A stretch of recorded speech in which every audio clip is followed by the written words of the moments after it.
السلام علیکم ورحمۃ اللہ وبرکاتہ۔ خوارج کے حوالے سے بہت سے سوالات کیے جاتے ہیں۔ خوارج کون تھے، یہ کب پیدا ہوئے، اور ان کے عقائد اور نظریات کیا تھے، ان کے بانی کون ہیں۔ تو جان لیجئے کہ امت مسلمہ میں جس گروہ نے سب سے پہلے سنت نبوی اور تعامل صحابہ کو نظر انداز کر کے قرآن کریم کو براہ راست سمجھنے اور اپنے فہم و استدلال کی بنیاد پر قرآن کریم کے احکام و قوانین کے تعین کا راستہ اختیار کیا، وہ خوارج کا گروہ ہے۔ اور ان کے بانی کون ہیں؟ سب سے پہلے ان کے بانی ہیں، یا ان کا جد امجد کہہ لیا جائے، اس کا نام ہے ذوالخویصرہ۔ سب سے پہلے اسی نے حدیث کا انکار کیا تھا۔ تو انکار حدیث یا انکار سنت کا اسلامی امت میں یا اسلامی فرقوں میں سب سے پہلے جس فرقے نے یا جس طبقے نے انکار کیا وہ خوارج کا فرقہ ہے۔ ذوالخویصرہ نے حدیث اور سنت کا انکار کیا۔ یہ گویا کہ امت کے اولین منکر حدیث بھی ہیں۔ ذوالخویصرہ یہ ایک شخص تھا جو منافق تھا۔ اس کا تعلق بنو تمیم سے تھا۔ یہ بیت رضوان میں بھی شامل تھا۔ اس کا اصل نام تھا حرقوس بن زہیر۔ محققین نے اس کے القابات میں اصل الخوارج، راس الخوارج، رئیس الخوارج وغیرہ کے نام ذکر کیے ہیں۔ خوارج کا ذکر قرآن میں بھی ہے اور حدیث میں بھی۔ قرآن مجید میں سورہ توبہ کی آیت نمبر 58 میں، آیت نمبر 56 سے منافقین کی نشانیاں اللہ تعالیٰ بیان فرما رہے ہیں۔ تو 58 میں ان کا ذکر ہے کہ وَمِنْهُمْ مَن يَلْمِزُكَ فِي الصَّدَقَاتِ فَإِنْ أُوتُوا مِنْهَا رَضُوا وَإِن لَّمْ يُؤْتَوْا مِنْهَا إِذَا هُمْ يَسْخَطُونَ۔ اور ان میں سے بعض ایسے لوگ بھی ہیں جو صدقات کی تقسیم میں آپ صلی اللہ علیہ وسلم پر طعنہ زنی کرتے ہیں، پھر اگر انہیں ان صدقات میں سے کچھ دے دیا جائے تو وہ راضی ہو جائے، اور اگر انہیں کچھ نہ دیا جائے تو فوراً خفا ہو جاتے ہیں۔ اس میں اسی واقعے کی طرف اشارہ ہے جو بخاری شریف 3610 نمبر حدیث میں بیان ہوا ہے کہ حنین کے موقع پر آپ صلی اللہ علیہ وسلم نئے مسلمان ہونے والوں میں کچھ زیادہ غنیمت کے حصے ان کو عطا کر رہے تھے، ان کو زیادہ دے رہے تھے تاکہ ان کی دلجوئی کی جائے۔ تو اس موقع پر ذوالخویصرہ یعنی حرقوس بن زہیر نے آپ صلی اللہ علیہ وسلم سے کہا کہ اے محمد صلی اللہ علیہ وسلم انصاف کیجیے۔ تو آپ صلی اللہ علیہ وسلم نے فرمایا کہ اگر میں انصاف نہیں کر رہا تو پھر اور کون انصاف کرے گا۔ حضرت عمر رضی اللہ تعالیٰ عنہ نے آپ صلی اللہ علیہ وسلم سے اجازت چاہی کہ یا رسول اللہ اجازت دیجیے میں اس کو قتل کر دوں۔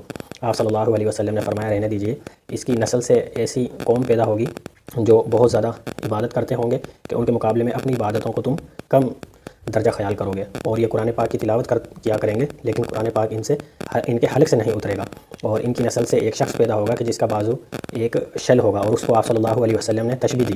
اس تشبیہ کے حوالے سے بخاری شریف کی 3610 نمبر حدیث دیکھ لی جائے تو یہی گروہ پھر صفین کے موقع پر 37 ہجری میں یعنی 37 ہجری میں صفین کے موقع پر آپ صلی اللہ علیہ وسلم کی پیشین گوئی پوری ہوئی۔ وہی شخص جس کے بازو کے بارے میں آپ صلی اللہ علیہ وسلم نے اشارہ فرمایا تھا، صفین کے موقع پر حضرت علی رضی اللہ تعالیٰ عنہ نے دیکھا کہ جو نشانی آپ صلی اللہ علیہ وسلم نے بیان فرمائی تھی وہ نشانی اس گروہ میں پائی جاتی تھی جو حضرت علی رضی اللہ تعالیٰ عنہ کے خلاف ہو گیا تھا۔ یہ تو مختصر پس منظر تھا خوارج کا۔ اب ان کو یہ نام کیسے پڑا، خوارج کو خوارج کیوں کہا جاتا ہے؟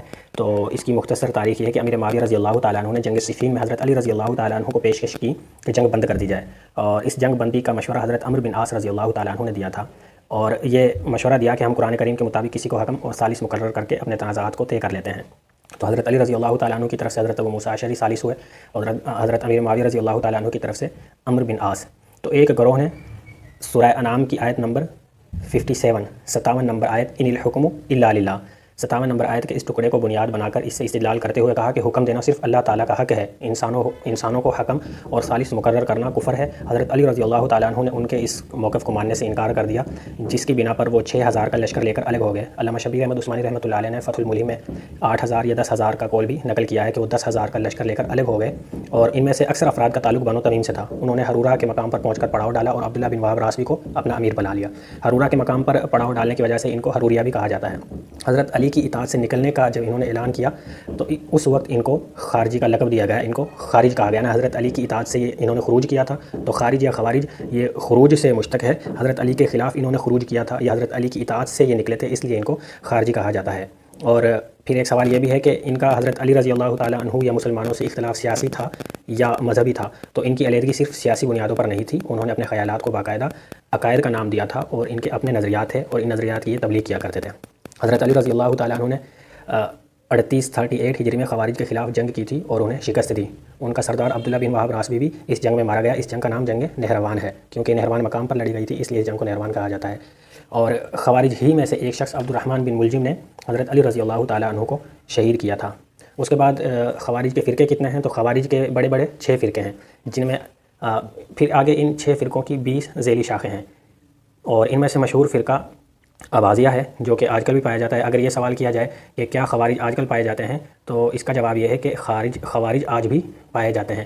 عمان میں خوارج ایک شخص تھا جس کا نام تھا شیخ عبداللہ بن عباز. یہ خارجی تھا اور یمامہ کی ایک بستی اباضہ کے رہنے والے تھے، اس لیے ان کی طرف ایک فرقہ منسوب ہو گیا جس کو اباضیہ کہا جاتا ہے. یہ فرقہ وہی عقائد رکھتا ہے جو دوسرے خارجیوں کے ہیں، لیکن طرز عمل میں دوسرے فرقوں سے نسبتاً نرم اور معتدل سمجھا جاتا ہے. یہ فرقہ آج تک موجود ہے. خلیج عرب کی ریاست سلطنت آف عمان میں اسی گروہ کی حکمرانی ہے اور مسقط اس ریاست کا دارالحکومت ہے. یعنی عمان میں اور اسی طرح الجزائر وغیرہ میں بھی خوارج پائے جاتے ہیں. ان کے خوارج کے عقائد کیا تھے؟